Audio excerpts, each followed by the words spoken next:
ఆ ఒక్కటి అడక్కు. సో ఏంటి అంటే మాత్రం మన అల్లరి నరేష్ గారి న్యూ మూవీ అనమాట.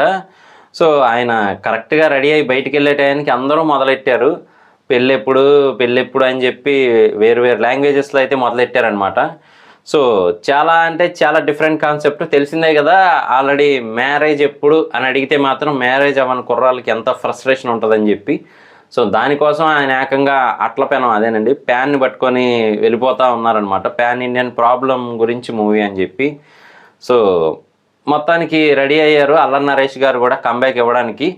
సో చాలా బావుంది. అంటే టీజరు బావుంది. ఇదే నేమ్ మీద ఇంతకుముందు వీళ్ళ నాన్నగారైతే తీశారనమాట. ఈవీవి సత్యనారాయణ గారు. సో ఆ మూవీ అయితే చాలా పెద్ద హిట్ అయింది. మన రాజేంద్ర ప్రసాద్ గారి కెరియర్‌లో ఒక మంచి హిట్‌గా నిలిచింది. అలాగే రావు గోపాలరావు గారి యాక్షన్ గూడా నెక్స్ట్ లెవెల్ ఉంటుందనమాట. చిన్న నిక్కరేసుకొని సో చాలా బావుంటుంది అసల. పెట్టేవలే గొల్లెం అంటే నాకేవలే ఆవదం ఈ టైప్‌లో పంచులు పడుతూ ఉంటాయనమాట. స్టార్టింగ్ నుంచి ఎండింగ్ వరకు మూవీ అంతా గూడా. సో మరి సేమ్ అదే టైటిల్‌ని తీసుకొని వస్తూ ఉన్నారు. మరి ఆ మూవీకి, ఈ మూవీకి ఏదైనా సిమిలారిటీస్ ఉంటాయా? లేదా? అనేది మాత్రం మనం వెయిట్ చేసి చూడాల్సిందే.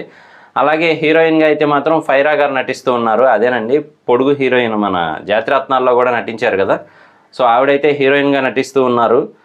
చాలా యూనిక్‌గా ఉంటుంది కాన్సెప్ట్ అని తెలుస్తూ ఉంది. సో ఆ మూవీకి కొంచెం దగ్గరగా ఉంటే మాత్రం ఇప్పుడున్న జనరేషన్‌కి బాగా అర్థమయ్యేలా తీస్తారు.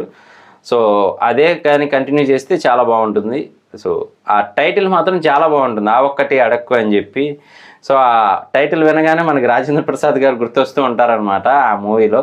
సో మరి ఈయన ఎలా నటిస్తారు? ఏంటి? అసలు కాన్సెప్ట్ ఏంటి? అనేది మాత్రం ఇంకా రివీల్ చేయలేదు గాబట్టి సో ఆ అప్డేట్స్ రాగానే మన ఛానల్‌లో ఎప్పటికప్పుడు చెప్తూ ఉంటాము. మిస్ అవ్వకుండా ఉండాలంటే మాత్రం మన ఛానల్ వెంటనే సబ్స్క్రైబ్ చేసుకోండి. నేను మీ ప్రసాద్. మళ్ళీ నెక్స్ట్ వీడియోలో కలుస్తాను. Love you all.